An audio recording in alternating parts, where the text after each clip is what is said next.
Have you ever heard of that age-old saying, if you don't vote, you can't complain? There was once this old man, basically lived in the pub, always used to say it, and I, being a young kid, would reply, well, being born in the UK is my right to complain whenever I like. And he just wouldn't have it. But the way I see it, if you vote, you can't complain, as you gave your political voice and action to an MP to represent your complaints. If you voted, lost, and still complain, you need to learn not only about how majority rules democracy works, but learn a bit of decorum. But really, in the end, you're just giving your political opinion or action for one person who represents 100,000 other people amongst a place where 650 other people represent 100,000 people. So the chances of your political wishes being met not only once but on a day-to-day basis is very slim.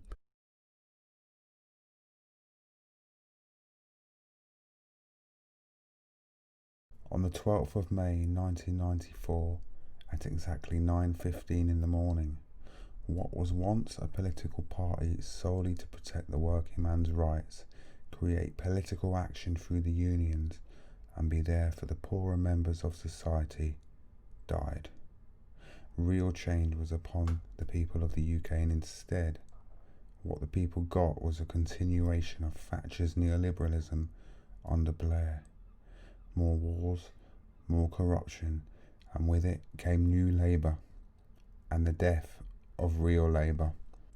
So we salute you, John Smith. Rest in peace.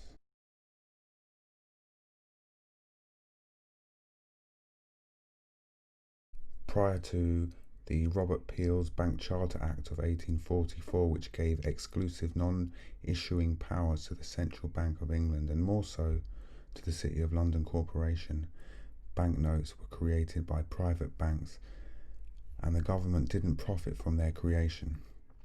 This gave the Bank of England more power, but the economy didn't grow exponentially due to regulations and money being tied to physical assets such as gold or silver under the Gold Standard Act, which pegged all currency to the US dollar, and so the stock exchange grew slowly, centered in London and spreading to New York, Hong Kong, and other financial districts of the world. Then the financial Big Bang happened in 1987, when Thatcher's Financial Services Act gave the British bank unrivaled power, and the beginning of the computer age of the stock market was taking shape.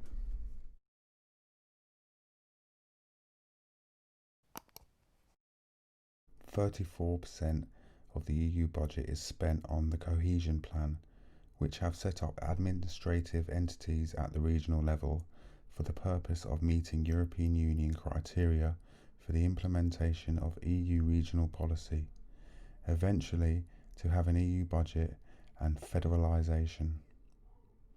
29% of the EU budget goes to the agricultural policy, where 80% of the land is owned by just 7%.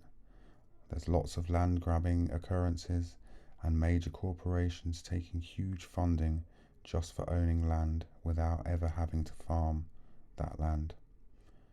9% of the budget goes to pay administration of the 25,000 civil servants and 25,000 lobbyists within Brussels, lavish parties, hotels, second mortgages, 4 flights a week, benefits, the Brussels to Strasbourg transfer for 3 days a month.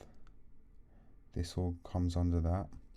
2% of the budget is given to huge fishing fleets owning huge monopolies of the quota within all European waters, and this leaves 26% to be spent on the people. Poacher turned gatekeeper turned head of controlled opposition. In his teens and early 20s, he was a member of many left-wing anti-capitalist, student, war and animal rights, Marxist and socialist protest groups. When he rose through the ranks, becoming a barrister, a bencher, a QC, Director of Prosecutions and then Head of the Crown Prosecution Service. He had become the UK's #1 specialist in PSYOPs, activism, infiltration of extremist groups. In 2013, he worked to set up one of the largest undercover infiltration operations on political campaigners and activists in the history of the UK's police. Non-affiliated members of the public were stalked, arrested, wrongful convictions, manipulated into relationships and sex to gain knowledge. Starmer was one of the only people who had the evidence with the power to deliver the justice, and he didn't. Most of the evidence vanished. False accounts and evidence was given in court cases. No convictions of the agents for the help of the victims. As head of the CPS, he also altered guidelines so those wrongfully claiming benefits can be charged with fraud, which carries a maximum of 10 years. Emily Thornberry pushed for it to be changed to 14. He then led and then dropped both police killings of Ian Tomlinson and Jean-Charles de Mendes based on not enough evidence. He was also a main QC and barrister in the evidence surrounding Jimmy Savile, Sir Keir of the Realm.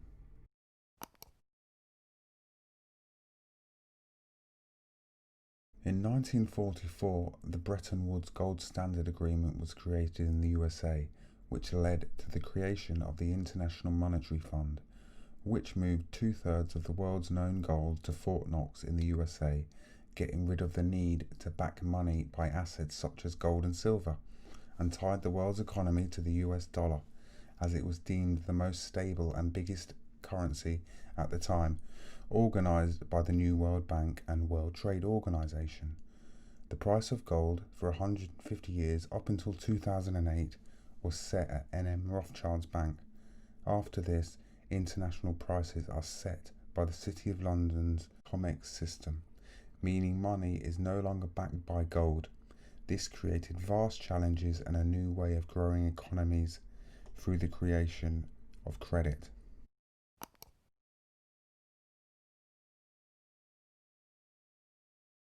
Once the decentralized autonomous organizations, or DAOs, AI technology, finish creating their own blockchain cryptocurrency, communicating in its own encrypted language no one can hack, creates its own jobs that humans have no understanding about on the quantum and microbit level in the background, when it self-funds, self-builds, and self-owns and self-pays itself, helped by humans engaging in P2P commerce, trade and data exchange known as singularity or disruption, then the centralized debt banking systems will move into a technocratic, decentralized, blockchain-driven world.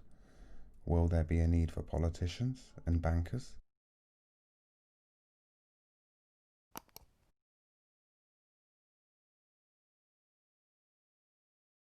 Until people start forming beliefs based on evidence rather than the narrative that's most comforting or popular, our discourse will continue to be corrupt, and it's sad that many people during the corona outbreak have chose to put partisan beliefs before science, common sense and their own relatives, whilst believing everything the mainstream media give out, which has been questionable many times. It's only the government, the mainstream media and the COVID-idiots who believe every word the government and the mainstream media say that are playing along with all this nonsense. Most of us are getting on with our lives now, refuse to endorse this stupid new normal that is constantly promoted everywhere based on no scientific evidence that they can't even follow themselves.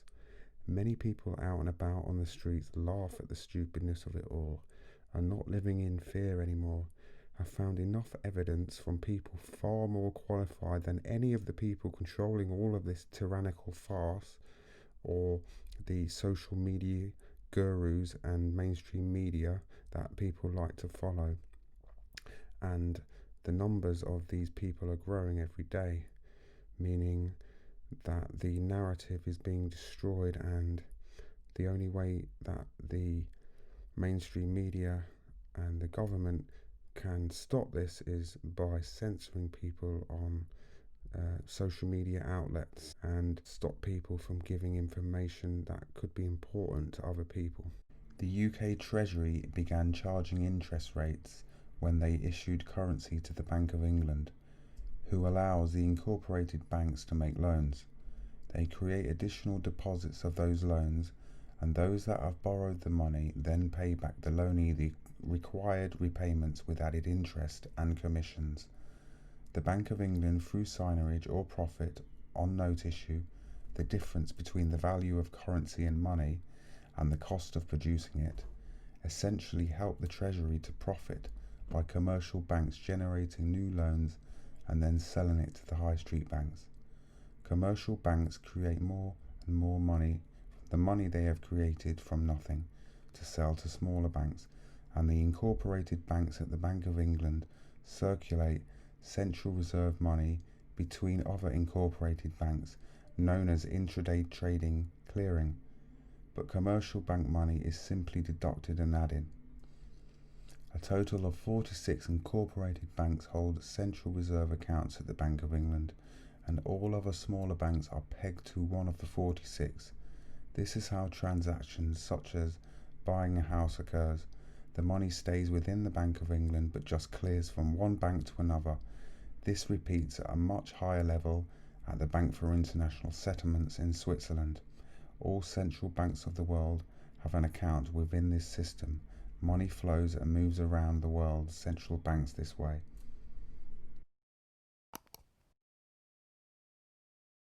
In 1975, the UK's money supply was around 200 billion. In 2018 was at 3.15 trillion. UK debt in 1975 was 38% GDP. In 2018 was at 88% GDP.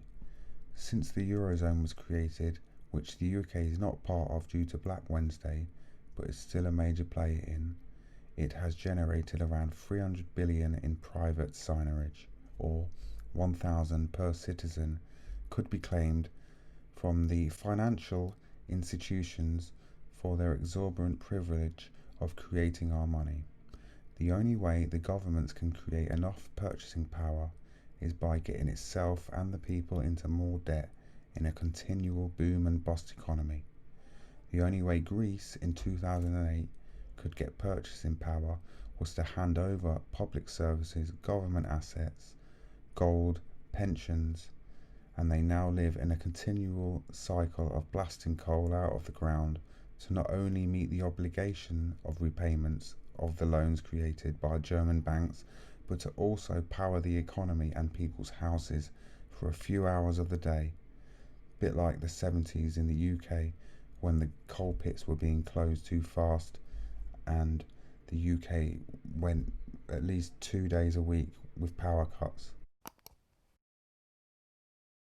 To begin this story, we will have to go back to either Benjamin Disraeli, who served 2 terms as Prime Minister between 1868 to 1880, or Robert Gascoigne Cecil, who served 3 terms as Prime Minister from 1885 to 1902. Conservatism, a political and social philosophy promoting traditional institutions in the context of culture and civilization, hasn't protected or tried to preserve traditional social institutions, but rather privatised and sold parts of, bit by bit, under different governments over the years, whilst still maintaining the fallacy of conservatism. Under Disraeli or Gascoigne Cecil, more parliamentary reforms and protections of the social institutions were at their most, as they both championed real conservatism through parliamentary procedures, and which still are around today and part of the fabric of the Houses of Parliament. A quasi-autonomous non-governmental organisation, or Quango, is an organisation that is funded by taxpayers but is not controlled or overseen directly by an elected official. There are 1,148 Quangos in the UK, costing 90 billion a year, whilst the coalition government promised to bomb 5 Quangos, abolishing 192 and merging a further 118. Too many unnecessary groups remain, costing money and causing inefficiency. Around 400 of the 1,148 148 Cangos, have been created by Labour and still controlled since 1997, which costs the UK taxpayers around an additional 180 billion per year. Half of that is the NHS, the world's biggest quango. Tony Blair famously mandated to curb the Cango state, leave the European Union, abolish the City of London and its banking empire, and take away the power from the banks. He did the opposite. The sale of the UK gold reserves was a policy pursued by the HM Treasury over the period between 1999 and 2002, when gold prices were at their lowest in 20 years following an extended bear market. The period itself has been dubbed by some commentators as Brown's Bottom. The period takes its name from Gordon Brown, the then UK Chancellor of the Exchequer, who later became the Prime Minister, who decided to sell approximately half of all of the UK's gold reserves in a series of auctions. At the time, the UK's gold reserves were worth around about 6.5 billion, accounting for half of the UK's 13 billion foreign currency net reserves. It is estimated that the decision cost British taxpayers 7 billion. Gold prices remained relatively low until 2001, when the price began constantly rising in a protracted bull market. By 2020, the price of gold has reached 1,700, and the loss of the UK taxpayer was estimated at more than 15 billion, as euros bought with the proceeds had also risen in value. In 1972, due to the collapse of the gold standard, the Consumer Credit Act was created, and money lending by banks increased from what they had in their own deposits. Thus, people started getting credit cards and finance on products, and the economy, as well as the debt, started growing. In 1986, the financial Big Bang happened when the City of London's deregulation of the banking system by Margaret Thatcher's Financial Services Act in 1987 and the switch from traditional face-to-face share dealing to electronic trading helped it outpace its European, US and Asian competitors, becoming the biggest magnet for international banks, and still is. Having gained a second term in office, Thatcher then moved on to more social programs as privatisation of state-owned enterprises, deregulation of many industries and curbing the influence of unions happened at a much faster pace.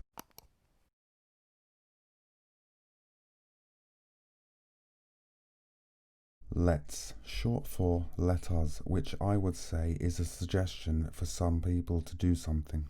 I think many people took it way out of context, as if the people who had paid for the bus were forcing the people to do this. But you also have the fact that the 350 million was a misleading figure, as they forgot to account for the rebate, which is around about 180 million, meaning the UK only sends 160 million per week to the EU. But the EU dictate what the 180 million is spent on. They used an emotionally tied institution to instigate anger amongst those against leaving the EU, but drew more leavers in via controversy and people just wanting to vote against what the establishment and government wanted. As Boris explained, it's the gross figure. It's all about the meaning behind it.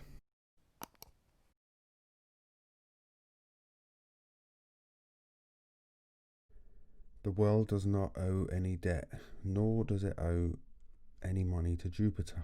The total amount of debt owed by companies, individuals and governments to other governments, companies or individuals as of December 2017 was 215 trillion, which is 325% of global GDP, and split amongst the 7.5 billion people on Earth would amount to around about 28,666. The global money supply is 90 trillion. The real estate is worth 220 trillion. The derivatives market is estimated to be well over 1.2 quadrillion, but many finance professionals consider derivatives to be zero-sum trades. After an overpriced, overestimated coronavirus outbreak in 2020, I would estimate somewhat to be around about $250 trillion of debt. A debt jubilee is in order. It's private sector tyranny, helped by those in government, where an accident which was mishandled turned into a campaign and/or was pre-planned to scare enough people in the world to push for a vaccine for all humans, and not just once, annually.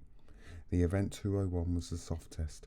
What we are experiencing now is the beta test, and when medicines or a vaccine is available, that will become the final phase of the campaign to generate billions for a select few corporations. It's also a time when humans will be added to a biological database, receive immunity passports based on health, receive personalised drugs instead of a generic for all drugs, and it will also all be hosted via the blockchain, accessed by mobile phones and powered by 5G, which has all been set up, planned and controlled by major corporations who will be generating billions in revenue from the Brexdemic event, as they knew months in advance something was coming, so they all invested in certain companies and were ready for what was coming.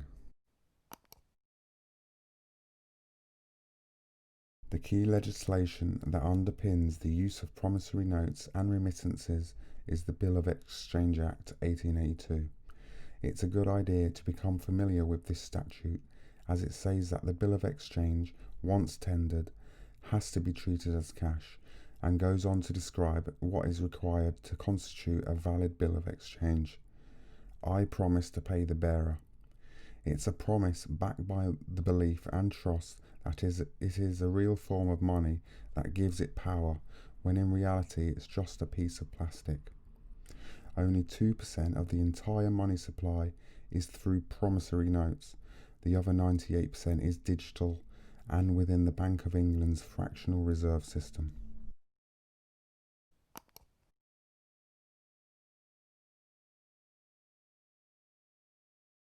In the early 1990s, in order to hedge their loan risks, JP Morgan devised credit default swaps.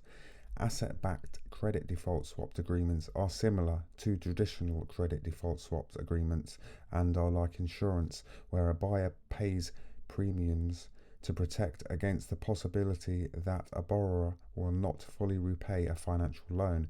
However, in the case of ABCs, the buyer receives protection for defaults on asset-backed securities or tranches of securities, rather than protecting it against the default of particular issuer, and are securities backed by a pool of loans or receivables, such as auto loans, home equity loans or credit card loans.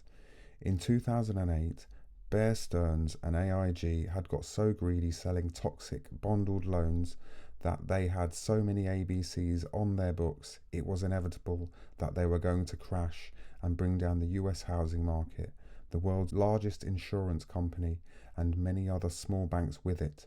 But the US Fed had to bail out Bear and let AIG go bankrupt in order to save many years of problems and insurance difficulties.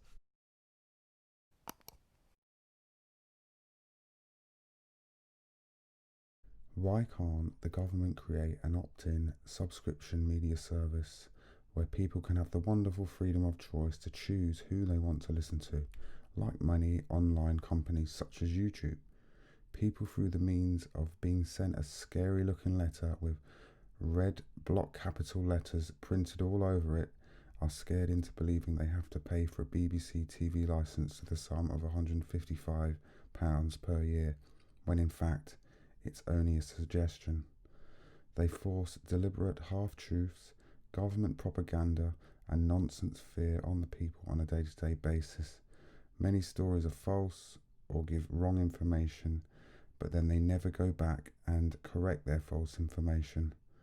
They help to spin government lies, which helps to create a controlled narrative and environment of where information can be shared, whilst promoting, giving more airtime and praising those that promote the narrative and agenda pushed by the BBC. It was the last tentacle of the British Empire. Without the technology it had, the British wouldn't have been able to not only control but then divide a very powerful Mughal India. And in the same island and Northern Ireland, the Cairo gang relied on the BBC's intelligence to infiltrate the opposition as they continued their occupation of Ireland. As digital communication becomes our main connection during the social distancing lockdowns, many of us start feeling the toxicity in our relationship with the algorithms and the mainstream media. We've all had numerous intellectual discussions amongst our people about the omnipresence of our digital overlords. The analogy between the current pandemic and our relationship with the digital algorithms is apt. One of the few things that spread faster around the globe than the virus is digital messages. Like COVID-19, our digital ecosystem poses a collective action problem. You can be a vector for spreading the virus in the same vein as you can be a vector for contagious fear and hazardous information. Social algorithms tie our physiological health together, so maintaining a complete distance, breaks, and not fully immersing yourself and everything you do into social media is a good idea, as well as researching everything from the left wing to the right wing to the mainstream media to conspiracy theories. It's good to have a look at all of them because you find a bigger picture then and you see through the agendas of the other people.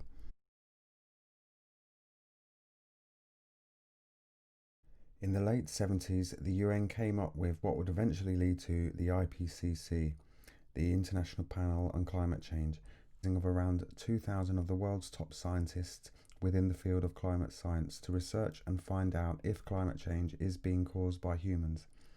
Around 500 refused to give their verdict. Around 900 said yes, and around 600 said no. Science isn't a democracy, but they basically ignored all the scientists that said no and only reported the scientists that said yes, and came up with the 97% of scientists agree theory, caused and created by Naomi Oreskes in 2004, who performed a survey of 928 peer-reviewed climate papers published between 1993 and 2003 under the IPCC. With some interesting sponsors, she claims to have found that none rejected the human cause of global warming. What happened during the 1970s to 2000 was not only the creation of a new financial economy, jobs, stocks, futures, but it also created a divide of all the scientists into those that say humans do cause it, and still to this day those that don't are called climate deniers, who get belittled, ignored, and some losing or not getting funding just for their views by the mainstream media and the science world. There has never been a world forum or public debate for which everyone can be involved and contribute, scrutinise and plan from. It's all coming from what the IPCC said, and there's many wrong data, lots of hidden data.